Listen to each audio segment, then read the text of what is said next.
Suite de notre travail sur les équations, avec ici trois équations que je vais vous proposer un petit peu plus compliquées, ou alors avec des solutions un peu surprenantes, quand c'est la première fois qu'on les rencontre.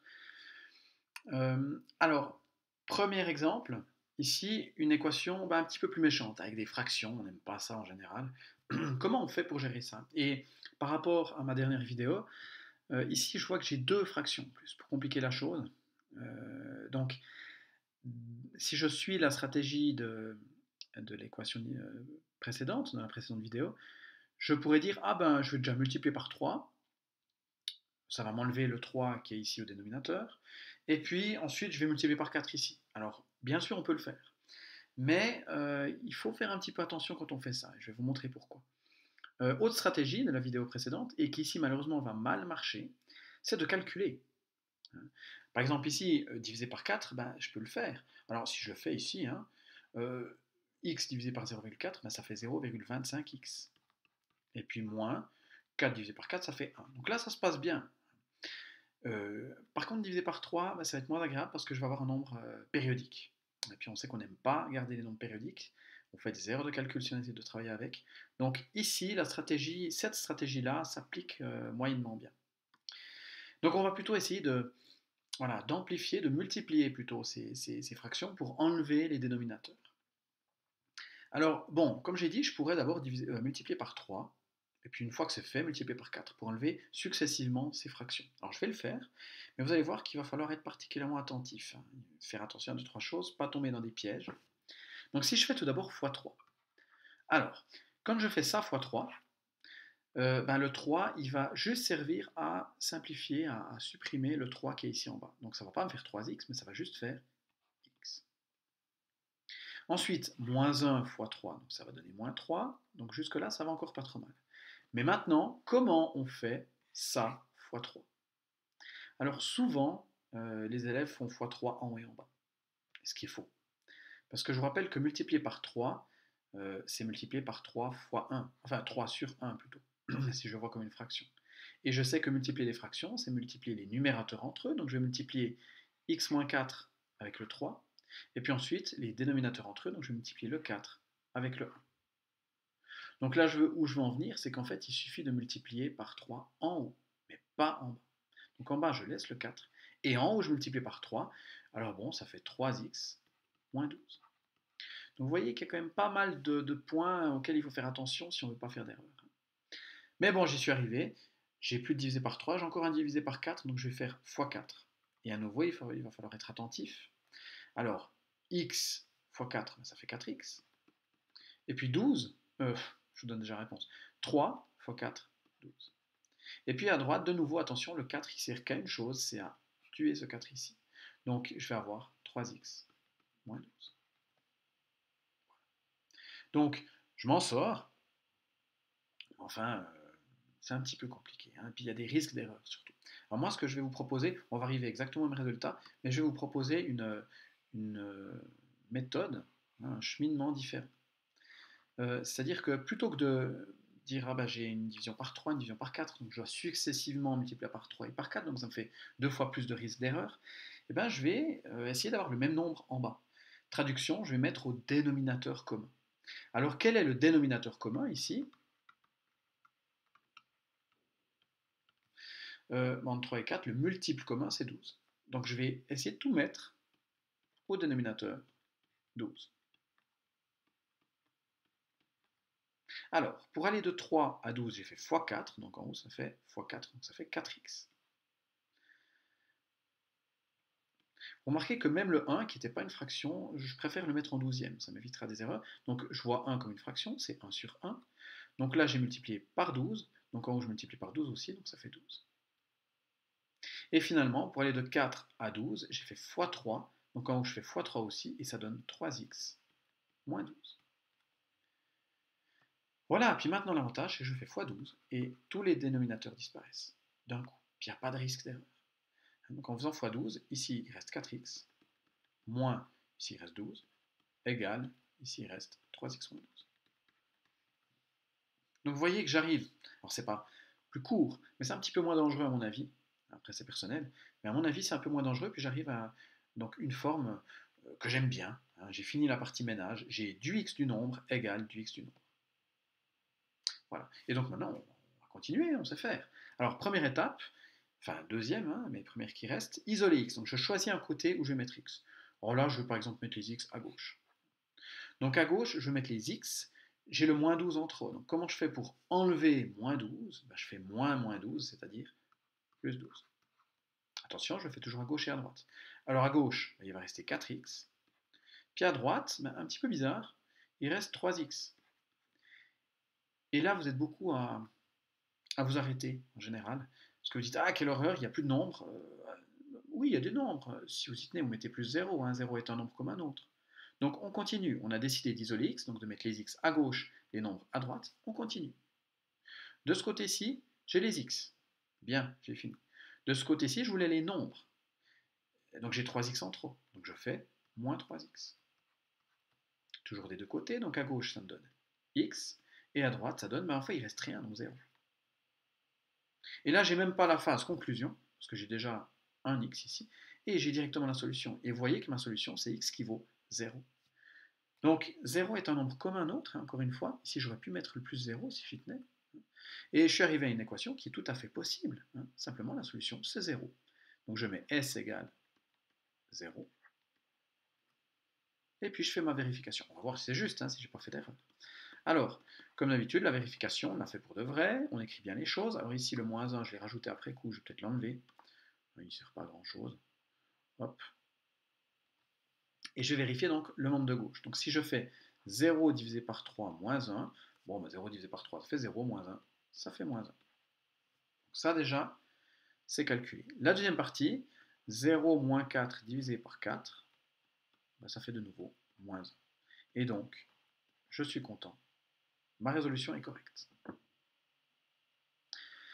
Donc ce qu'il faut tirer de cet exemple, il y a deux choses. Hein. Première chose, quand on a plusieurs fractions qui ne sont pas au même dénominateur, le conseil que je vous donne, mais c'est une méthode parmi d'autres, hein, c'est de mettre au dénominateur commun. Hein. De l'expérience que j'en ai, ça se passe en général mieux quand on travaille comme ça. Et puis ensuite, bon, on multiplie par la valeur du dénominateur, ça le fait disparaître. Et comme ça, il reste que ce qui est en haut, sans avoir de problème de calcul. Et puis la deuxième remarque, la deuxième chose à retenir, c'est que oui, ça peut arriver qu'il n'y ait plus de nombre, c'est pas grave. Ça veut dire que le nombre il vaut 0. On continue, hein, on ne s'arrête pas jusqu'à arriver à la valeur de x. Ici, x égale 0. Donc voilà pour ce premier exemple que je voulais traiter avec vous. Un exemple un petit peu plus compliqué. Et puis maintenant, on va regarder un autre exemple où cette fois-ci, vous ne devriez pas avoir trop de difficultés pour la résolution, mais c'est dans la conclusion. Il se passe quelque chose d'un petit peu spécial, on va voir ça. Alors, l'équation que je vous propose, c'est donc x moins 3e moins 2 qui multiplie 3x moins 2.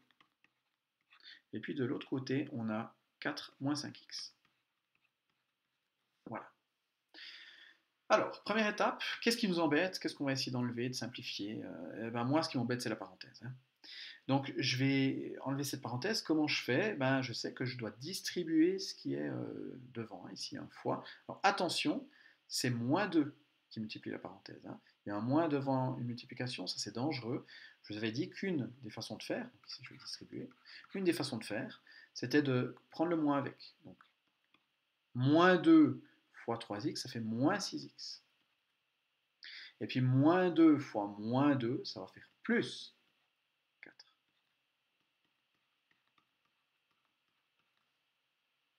Voilà. Et puis maintenant, je peux regrouper. Ici, j'ai x moins 6x, donc je réduis. X moins 6x, ça fait moins 5x, plus 4, égale 4, moins 5x. Voilà. Alors, bon, à ce stade, peut-être que certains, en regardant attentivement cette équation, se disent qu'il y a quelque chose de bizarre. Je vais continuer. Comment je vais continuer? Je vais isoler x, je vais choisir de le mettre soit à droite, soit à gauche.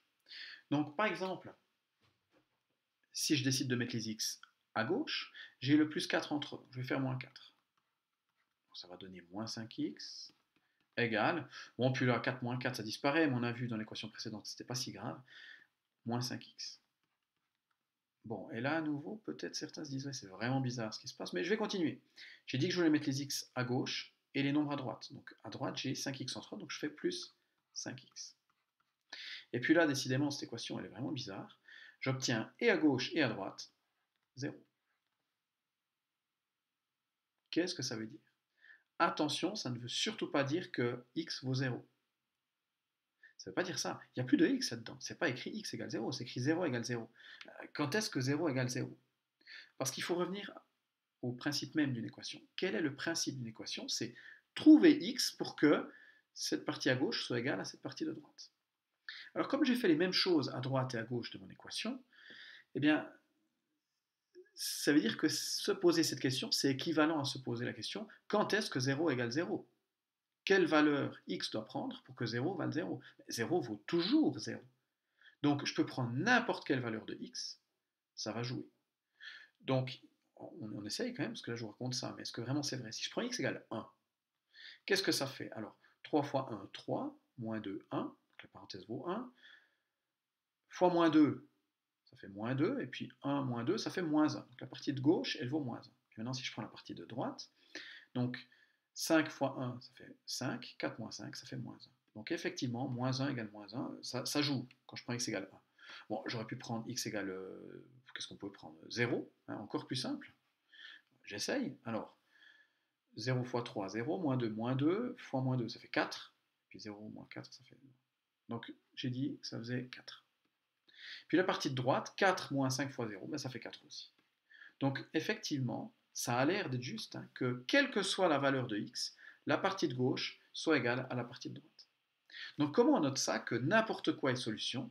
Eh bien on dit que la solution c'est l'ensemble des nombres réels. Alors, comment ça se note l'ensemble des nombres réels? C'est un R majuscule avec une double barre, comme ça. Donc ça c'est l'ensemble des nombres réels. Donc c'est quoi les nombres réels? Bah, finalement c'est tous les nombres que probablement vous verrez jamais dans votre vie. Voilà, c'est l'ensemble de tous les nombres, quoi, pour faire simple. Donc ça se note comme ça, attention, on ne met pas d'accolade. La raison, c'est que ça, c'est déjà un ensemble, hein. C'est une écriture mathématique qui veut dire c'est l'ensemble des nombres réels. Donc on ne met pas le symbole ensemble, il n'y a pas besoin. Vérification, ben, moi je vous conseille de faire ce qu'on vient de faire là, même mentalement. C'est de vérifier quelques valeurs. S'il y a 2-3 valeurs qui jouent, ben, on peut s'arrêter, c'est que c'est bon. Mais il n'y a pas besoin d'écrire de vérification, il faudrait vérifier tous les nombres, ce serait un petit peu long. Voilà donc ce deuxième exemple que je voulais vous donner dans cette vidéo. Et puis j'ai un troisième exemple que j'aimerais vous donner, qui est le deuxième cas. Donc ici on a un cas un petit peu particulier qui arrive. Il y a un autre cas un peu particulier qui arrive de temps en temps, et il ressemble énormément. Euh, et pour ça je vais reprendre cette équation, mais je vais juste changer une chose. Je vais juste mettre un plus ici au lieu d'un moins. Donc ça ne devrait pas changer grand chose, mais on va voir ce qu'il en est, hein. Donc si je commence par distribuer comme avant, donc ça fait x moins 6x, mais cette fois-ci ça fait moins 4, égale 4 moins 5x. À nouveau, je réduis ici, donc ça fait moins 5x moins 4, égale 4 moins 5x. Donc ça ressemble pas mal à ce que j'avais avant, jusque-là. Mais bon. Je continue, je vais mettre les x, par exemple, à gauche. Donc là, j'ai déjà moins 5x, mais le moins 4, je ne veux pas, donc je fais plus 4. Donc là, ça fait moins 5x égale 4 plus 4, 8, moins 5x. À gauche, je voulais des x, je suis bien. À droite, je voulais des nombres, j'ai le moins 5x encore en trop. Donc là, je fais plus 5x. Et là, il se passe quelque chose d'étonnant ici, c'est que 5x moins 5x, ça fait 0. Mais par contre, à droite, j'ai pas 0, j'ai 8. Alors, de nouveau, on prend un petit peu de recul. Résoudre une équation, c'est se demander quelle est la valeur de x pour que l'équation soit correcte. Et savoir connaître la valeur de x pour que ça soit correct, ça revient à se demander que doit valoir x pour que ça soit correct. Quand est-ce que 0 égale 8? Ben, il n'y a même pas de x dedans. Vous pouvez choisir n'importe quel x, ça n'a aucun rapport avec ça. 0 ne vaut jamais 8. Donc c'est quoi la solution à cette équation? Ben, il n'y en a pas. Donc ça se note comme ça. S égale ensemble vide. Alors ce symbole, il veut dire deux choses. Il veut dire ensemble vide, donc mon écriture est correcte, mais il veut aussi dire vide. Donc vous pourriez également écrire ça comme ça avec des accolades. C'est égal. Donc là, au moins, il n'y a pas d'erreur possible. Donc voilà, il n'y a pas de solution. Comment on vérifie? Ben, on ne vérifie pas. Il n'y a pas de solution, on ne peut pas vérifier. Et donc on a terminé. Mais donc attention, si je me retrouve avec une situation comme ici 0 égale 8, ou bien 0 égale 45, ou 0 égale, ou bien 7 égale 8, quelque chose d'impossible, la conclusion c'est que c'est impossible. Par contre, si je me retrouve à quelque chose du type 0 égale 0, ou bien 8 égale 8, ou bien 39 égale 39, bien, ben ça, la conclusion est différente, ça veut dire que la solution, c'est tous les nombres. Donc attention à ne pas confondre ces deux situations, qui sont donc les deux cas un petit peu particuliers que vous pourriez rencontrer de temps en temps dans la résolution d'équations.